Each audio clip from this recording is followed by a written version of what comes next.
때는 조선시대 한양에서 그리 멀지 않은 지방에 여러 벼슬을 두루거치며 권세를 누리다 낙향하여 살고 있는 양반이 있었다.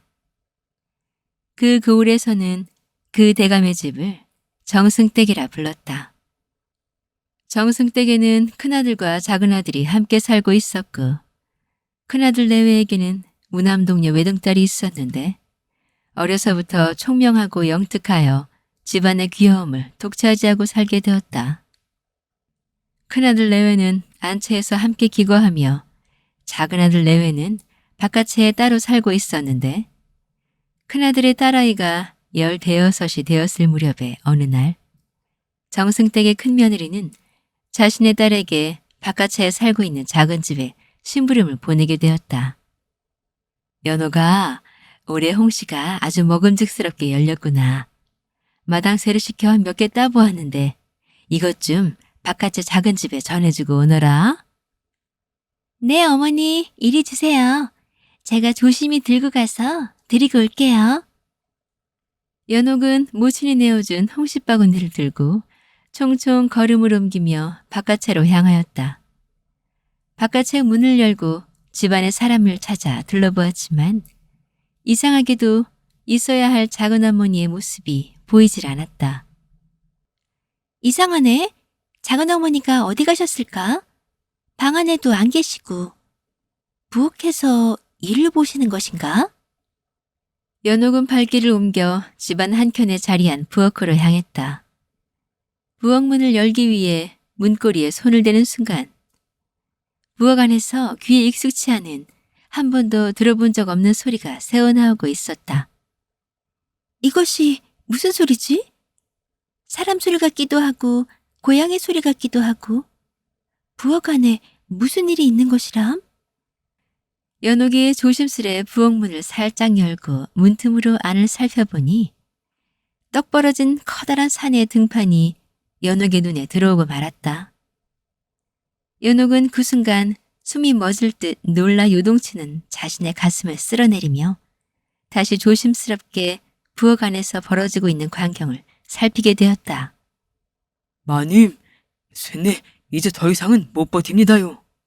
등판의 사내는 집안에서 부리는 억새라는 머슴이었는데 실오라기 하나 걸치지 않은 채 억새와 희한한 짓을 벌이고 있는 사람은 바로 다름 아닌 자신이 찾아 헤매던 작은 어머니였던 것이다. 저것이 무엇을 하는 짓인가? 어째 작은 어머니와 억새가 한데 엉켜 저리도 희한한 소리를 내고 있는 것인가?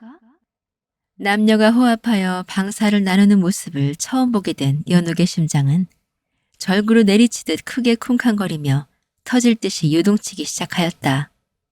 연옥은 그 광경을 하나도 놓치지 않고 끝까지 구경을 하고는 이내 두 사람의 동작이 멈추고 소리 또한 멈추자 그제야 정신을 차리고 조용히 홍시 바구니를 마루 위에 올려놓고 안채로 조용히 돌아왔다.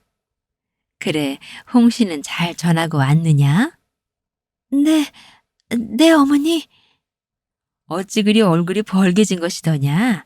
무슨 일이라도 있었던 것이냐? 아무것도 아니옵니다, 어머니. 날씨가 좀 더워서 그러한가 봅니다. 이 가을 날씨가 왜 덥다고 그리 호들갑을 떠는 것이냐? 어머니, 그럼 소녀는 이만 제 방으로 들겠사옵니다. 연옥은 새빨개진 얼굴을 애써 감추며 자신의 방으로 돌아와 방금 전 상황을 다시 되뇌어 보았다. 연옥의 머릿속에는 서로 엉켜있던 두 남녀가 이리저리 자세를 바꿔 변화를 추구하며 격정적인 몸짓을 주고받던 모습이 또렷하게 떠올랐다. 연옥이 기억을 되뇌이니 사이 자신도 모르게 몸이 화끈거리고 은밀한 자신의 몸 어딘가에 알 수 없는 기운이 맴도는 것을 느끼게 되었고 그 일이 있고 며칠이 지나도록 연옥의 머릿속에서는 바깥의 부엌에서 겪은 일이 머릿속에서 떠나질 않았다. 연옥은 자신의 방에서 창문 밖을 바라보며 다시 그날의 일을 되짚어보고 있는데 그때 마침 억새란 놈이 안채에 들러 연옥의 방문 앞을 지나가게 되었는데 억새의 얼굴을 보는 순간 연옥은 다시 자신의 얼굴이 달아오르기 시작하는 것을 느낄 수가 있었다.